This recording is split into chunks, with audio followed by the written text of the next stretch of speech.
Right, hello guys, welcome back to the channel. Today we're going to carry on with our series of rehouses and care videos, and today I'd like to do our Phormictopus cancerides, the Haitian Brown. Now this is, as far as I'm concerned, this is a really underrated spider, and you'll see why when we get her out. Now she's a subtropical spider. So we're going to set her up in a bioactive system, and we've been doing a few of these now, so you should be getting the idea. And the reason we're going over to these is because I do like the plants, and I think by having a more natural setup, we can give a far better environment for our spiders. So we've got all of our stuff ready here. We've got our moss, our plants, got a few things to choose from. Don't forget your bolt top. Don't forget, make sure you cut the little notch out. We've been asked by a few people, why do we put these in there? And this is so that when we sit it in there and we bury it, at a later date, should we get too much water in the bottom of the stones, which makes it too wet, then we can take the lid off and siphon it straight out without destroying our tank. That's the idea. So we literally just pop that in a corner. You can put it in whatever corner or wherever you like. I put mine in the front because it's just, I don't know, if I'm going to siphon it out, it's going to be easier from the front, isn't it, rather than having it at the back where all the gubbins is. So we put that in there. We've got our bit of stuff. You notice it's not entirely square, is it? You don't have to get too fancy, really. But we literally just put a little bit in there for the bottle lid to fit through. It's all very simple, basic stuff. So we put this in here, like so.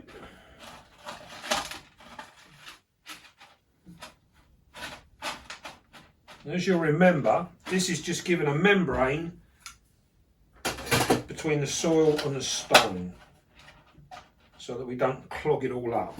So now then we've got, now this is a terrestrial New World species, and they do burrow, although this particular one, very rarely, I don't think I've ever seen it burrow, to be fair, but as youngsters, if you get them as slings, they're really, really prone to burrowing, as a lot of slings are. So we'll put a nice, reasonable depth of stuff in there. We also want to put a little bit in anyway, because don't forget we want to put some plants in here. Flop that in there, do that for now. Now then, I've got some cork bark here. Now one of the things, this is a nice little tip, I often see people, they just get their bit of cork bark and what have you, and they just plonk it in there. You can actually make it fit wherever you want. And as you'll see with this piece, I've cut the side off, and I've cut a bit off here, and this is so, when it comes into the corner, I don't lose all of that tank space because it's an odd shape. So I've literally cut it to fit inside the corner there, so you can see that.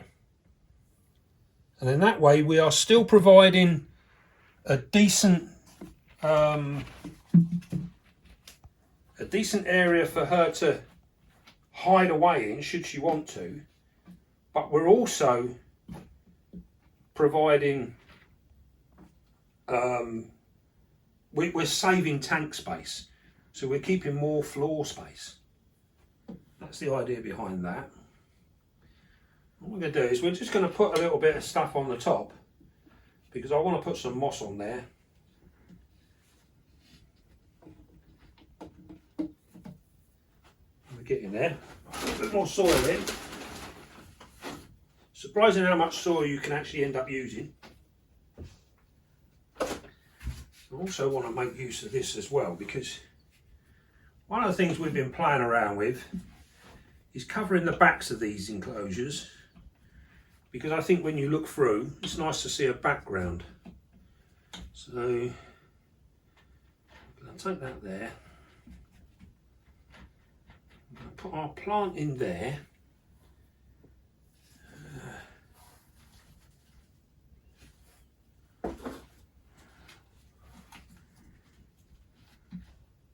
Actually, I think we're going to use this one because she's quite a robust spider. And I'm quite sure she'll appreciate a robust plant. Got a root system on that. Alright, let's get rid of that. And what we do with these plants is we literally just break them up a little bit. This will help the roots. As you can see, there's a mass of roots on this plant.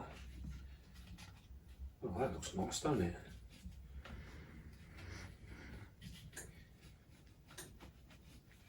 Oh, there we go, look at that.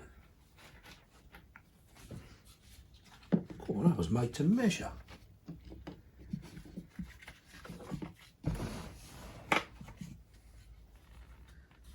Oh, I do like that.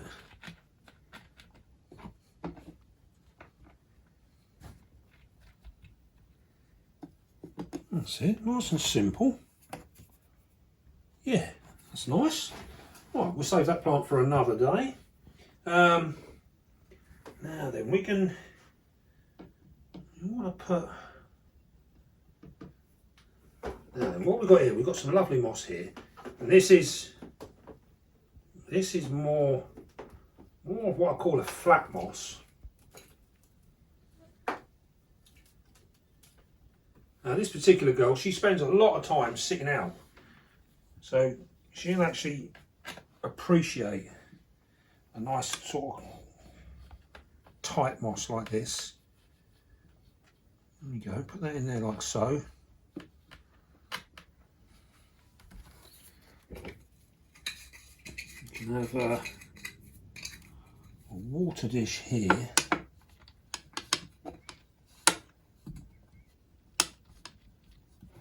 Just plonk that in the corner. Okay, it's getting there, isn't it? Now then, we've got a different type of moss here. And what we want to try and do with this stuff is we're going to cover this top piece. Just put that in there like so. This is all going to help in tying the moisture in and keeping it in. How does that look? That don't look half too bad, does it? Quite like that. Right, do you know what? I think that's about done now. And what we've got to do now, we've got a little bit of beastie substrate here. We're just going to flick a little bit of that in. Just for a bit of texture. Nothing too special. Just put that through there like so. Just gives it a bit more of that sort of woodland look. Yeah, quite like that.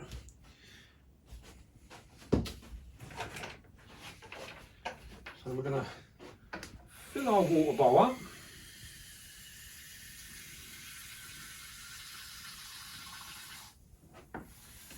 Give our plant a good dose of water too.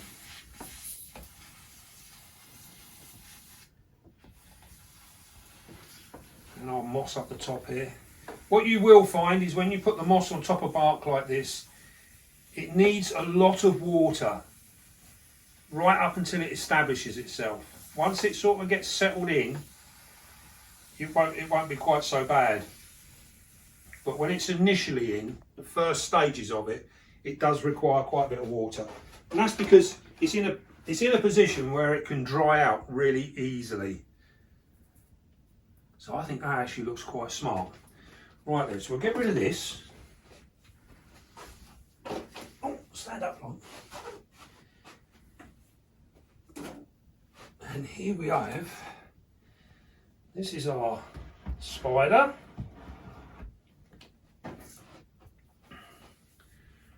Right, so that's her bioactive setup done. We can also liven this up with springtails and things like that. I find with my enclosures, they've all got springtails in, even ones that I didn't add them to. So they get in there, they move around. It's quite incredible actually, how they'll go from one enclosure to another. This is just something I've recently sort of noticed, purely because I know for a fact that I've set tanks up with no springtails whatsoever. And then over a period of a couple of months, I'll start finding springtails in there. So they're obviously migrating from somewhere. Now then, this is our Phormictopus cancerides, and there she is down there. If you can get a good view of her.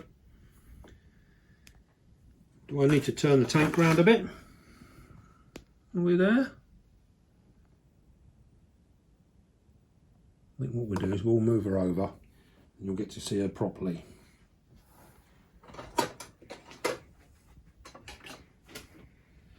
Now then, these guys, I would class these as an intermediate spider.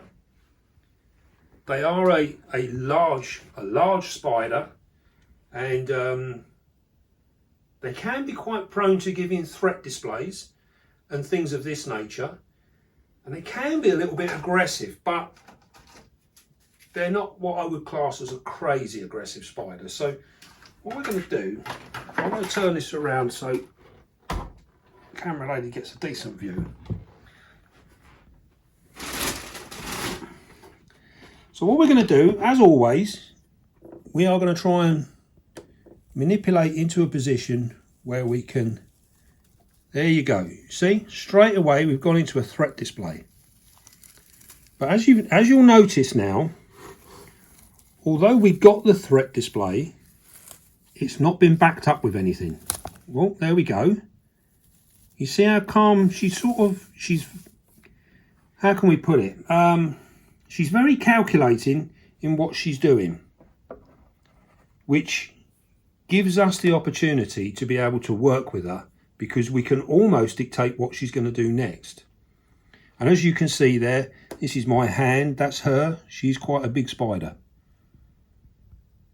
So what we're going to do, we've got our catch cup, our trusty cricket box. Now she's not in the best of places because she's actually down in a hollow there. So what we're going to try and do, we're going to place this over the top of her, and then we're going to move it around to that moss in the front, where we can hopefully get a nice flat surface. As you'll see, the size of her compared to my box, there you go, see, she's settled down now. She'll be up again in a second. Here we go. That's it. Now, this being a New World species, they are prone to hair kicking. And as you'll see, we haven't had none yet. So we take her over nice and gently. Bearing in mind, when you move one of these spiders, they are very, very strong. Very powerful. Now she is in the box. I'm going to put that down there. The lid is not on. So we'll move this out of the way. Can we get a nice view of her like that?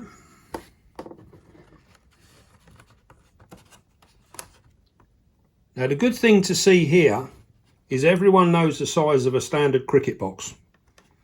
And as you can see, she is one hell of a big spider. But she is very, very beautiful. Okay, so what we're going to do now, we're going to move her over to her new home. And what we're going to do, we don't want her to tear off, we just want her to come out nice and gently. Here we go. You keep her there. That's it, girl, you can let go of the box. You see, they enjoy the box so much. Look at that. Unbelievable. What I'm going to do, we're going to tilt it slightly. There we go.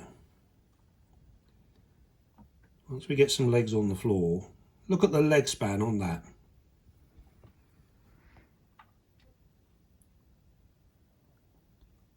Come on, you can let go. That's it, nearly there. There we go, nice and gently. Now then, as we were saying earlier on, this is a New World species, and you can see that these guys, being a New World species, they are actually prone to hair kicking. But as you can see from this girl, which is something that we're very proud of here in the Beastie Room, is that we do have a few hair kickers. But as you can see with this one, her abdomen is really nice and clean, which shows that she's not prone to kicking hairs, which gives us an indication that the care that we take of these spiders is spot on. You know, it's nothing worse than seeing a spider with a bare bum. So we try our best to make sure that we don't upset them and they stay nice and clean like that. Now then, a little bit of info on these guys. They're from the Dominican Republic, from Haiti, and they are a subtropical terrestrial spider. They are prone to climbing a little bit as well. So we don't like to give them too much height because they are obviously a large abdomen spider. We don't want them falling and damaging themselves. Now, under the light, you'll see that she comes up as almost a golden colour. She's a very, very pretty spider. And these are often overlooked. If you're looking for a nice, big, showy spider, this girl is always out and about. And you won't go wrong. They're very, very hardy. So they're very easy to keep. You just got to bear in mind, watch your fingers, because they are prone to these threat displays. You saw that when we first opened the cage up. And she went into one, but she's not overtly aggressive, so which is a good thing. So anyone with intermediate experience should be fine with one of these. Now we're keeping her in the bioactive because she's a subtropical spider, so they do appreciate a good amount of humidity, and we're looking at anywhere between sort of 60 to 75% humidity, and she will be absolutely happy. Really, really good. Now they do have a good feed response. They're hungry little blighters, so we have to be careful how much we feed them. They're like a lot of the bird spiders. You can feed them too much, so always try and keep on the side of keeping their abdomen around about the sort of size of their carapace, not a lot bigger, and that will be perfect for them. Now we've moved her into here because we've recently mated her. Oh, excuse me. And she's been paired now 3 times now. So I'm pretty certain that one of them must have been a hit. So fingers crossed, we're on for a good one. So we've moved her into here, and now we're going to give her a few months and we're going to see how long it takes. There's not a lot of information on these. A lot of these that come in are mainly wild caught spiders. So they are bred in captivity, but you don't see it too often. So we're just going to wait and see what happens. But hopefully she'll enjoy her new home. And as you can see, she is quite an impressive spider. Now, a spider of this size, feed-wise, I'm often asked how often do I feed my spiders. And with her, she will probably only be fed every 2 to 3 weeks. One medium-sized roach every 2 to 3 weeks. And that'd be more than enough. If you're feeding them as slings, then you can feed them more often. You can feed them weekly. When they're very, very tiny slings, I will feed mine every 2 to 3 days. So they get a lot more when they're very, very small. But as they mature, she's obviously doing a lot less. So she doesn't need that constant sustenance. And then another interesting point with these is that they will fast. Excuse me. They will fast. And she has been known to not accept food for over 9 months. We've had her up to about a year without feeding at all, and she never lost any condition. She stayed exactly as she looks now. So if you've got other spiders, all adult spiders, if they fast, don't panic. We often hear people say, oh, it's not fed for 2 weeks, 3 weeks, 4 weeks. Don't panic, you know, as long as the abdomen stays good, she looks healthy, everything's fine. I know I've got a terrible tickle in my throat. Right then, with that, I think I'm going to wrap this up before I die. And I hope you enjoyed that. Another one in the series. We have plenty more of these, and we're just going to try and showcase some of these spiders, give them their own little spotlight, and we'll see how we go. And hopefully you will enjoy it. Hopefully you like the look of that enclosure. I really do. I think that looks lovely. Right then. So, without further ado, don't forget, be calm, be gentle, and love your spider. I'll see you soon, guys.